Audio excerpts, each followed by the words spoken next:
Hey guys, sorry for the delay. We had a little bit of technical difficulties. We were in a beautiful park because it's gorgeous outside today, but it was not connecting. So now we're here. Here we A are. little sweaty. Yeah, we're a little sweaty, walking a little bit in the heat.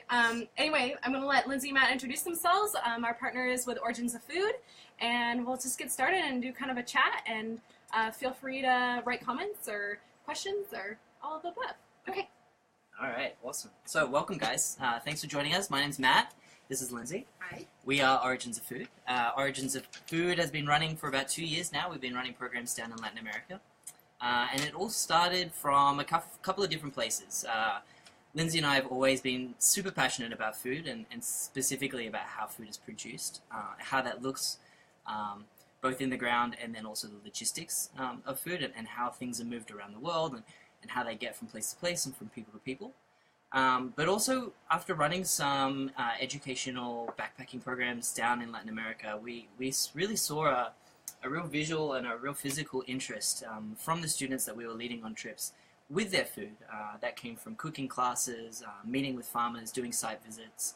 And there was definitely an attraction that we weren't aware of until we started doing these programs. And since then, we feel like we've kind of started some conversations about some really important and interesting topics. And that's something that we want to share with you guys. Yeah. So you guys touched a little bit about why you started Origins of Food, but do you want to explain a little bit more? Like, what was sort of the impetus for it all? Sure. Well, I think we have two very different backgrounds when it comes to the production of food. I grew up in suburban Florida where we just bought everything at the supermarket and didn't know our farmers and didn't know seasonality about food or anything like that. We just took for granted that food was always available and that we could buy it whenever we wanted. And then once I started traveling about 6 years ago and working at a winery and then working with Matt's brother, who's an organic farmer in Australia, and picking that first radish out of the ground, it was mind-blowing. Really just understanding the physical connection that food has to our environment and also the social impacts it has with farmers around the world and how our purchases at home can affect farmers everywhere. Absolutely. Yeah, awesome. So why do you think it is important for students to learn about food systems? Right, so food connects everyone, right? We all eat food 3 times a day at least, and I think that connection with where our food comes from has been lost. So what we're trying to do is reconnect people with the origins of food, as well as understanding not only the biological origins of food, but also how what you eat affects people around the world. So involuntarily, we're all linked into the industrial food system, but voluntarily, you can choose whether you go to a farmer's market or your supermarket. So students are at a really interesting point in their life where they're just going out and experiencing life away from their parents and on their own and really developing some habits that they'll have for the rest of their lives. So we feel that by taking students on these programs, we'll really have an impact on their lives for the next generations. Mm-hmm. Yeah. So we're here to talk about Guatemala today, the Guatemala One Health Ecology Culture Justice Program with IPSL that's going to be running January 2018 and summer 2018. And Guatemala is an amazing place. So could you tell us a little bit about what your favorite organization is or part of the Guatemala program and why? It's kind of difficult. There's so many amazing places in Guatemala, and we really love sort of experiencing different parts of the country and seeing the differences between each one and how they're all unique and individual. But there is an organization that I think is very special to Lindsay and I, which is IMAP, which stands for the Permaculture Institute of Mesoamerica. And I think not only because of just the incredible natural environment that their site is located in, it's right on the side of Lake Atitlan, which is one of the most beautiful places in Guatemala.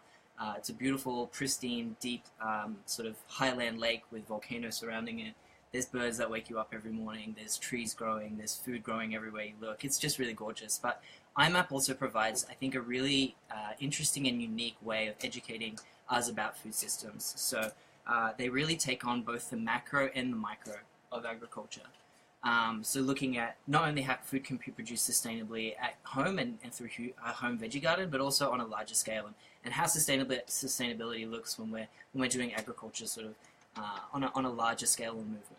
Right, so they really take it from a micro level of doing your home garden and how you can be sustainable and use all of your resources in a permaculture system to a macro level of land rights, indigenous cultures, and just food justice on a larger scale. So we really like how they take it from such a small micro to the big macro picture. And finally, as well, what's so important about IMAP is that they're run by indigenous peoples. So not only are they Guatemalans, they're indigenous Guatemalans, which has sort of an extra level, I think, of kind of interest, and they provide an extra level of understanding that we might not be able to gain in other areas of Guatemala. And just through them showing us how agriculture functions from an indigenous or a historical standpoint is so interesting in the modern context, because a lot of the ideas in sustainability are ideas that come from older agricultural communities. They're not ideas that we're sort of only just coming up with now. They're ones that we're revisiting, we're really re-exploring. And they're also taking that tradition and combining it with innovative, appropriate technologies like solar ovens and compost toilets, and all of these really, they're really taking a holistic approach to agriculture and making a permaculture lifestyle, and teaching people around Guatemala as well as visitors from other countries how to live as sustainably as possible. Awesome. So, your first time, you guys have been to Guatemala many times now. Just a few. When your first time in Guatemala, what most surprised you about it? For sure, yeah. For me, it was walking down the streets and hearing the tortillas being made like 3 times a day. The women wake up before sunrise, and they're constantly making tortillas all day. And you just hear this beautiful pit-patter as you're walking down the streets wherever you go across the country. And corn is such an integral part of their identity and part of their culture. And just learning that, and because I feel like as an American, we don't really have that identity with a specific food, but they identify themselves as children of the corn, not in the horror movie kind of sense, but that's where they come from, and that's part of their origin story, and I think it's really beautiful. And then something else is the coffee. You know, Guatemala is known for their specialty coffee. It's some of the best coffee in the world, but the locals don't really drink it. They drink Nescafe or instant coffee. It's not part of their culture to drink that coffee. So those were 2 really eye-opening things for me. So, whenever you travel abroad, funny cultural missteps happen all the time. Yes, do you have a good one to share with us? Sure. One of the very first organizations, or communities, I should say, that Lindsay and I were directly working with, we proudly arrived to this community with a large group of 12 students, all of us wearing identical bright fluorescent orange sweatshirts that Lindsay and I had designed for the group and thought were going to be a great idea for easily recognizing group members in a crowd. But what we didn't know was the community that we were moving into, or at least collaborating with, had recently been visited by a mining company who wore the same colored uniform. And it hadn't been such a positive experience with the mining company, and so they were a little bit upset that we, being, them thinking that we were the mining company, had returned, and they let us know that. Right. So the solution was really just a lot of communication and being really patient with the local people. We had to understand where they were coming from and why they were having these issues, and I think it was the best way for us to find a solution was to just sit down with them and talk, and also just show them that we wanted to help, and we wanted to be there, and we were there with good intentions, that we wanted to work for them, not against them in any way. Right. So. It really shows you how powerful color can be and how symbolic images are that we take for granted. Mm-hmm. Yeah, and knowing your culture too, and knowing the culture before you go in. Yeah. Yeah, you can never be too careful. That's true. Now we know. Well, thank you, Lindsay and Matt, so much for joining us today. If you have questions, you can reach out to them directly. Oh, I'm not even in the picture.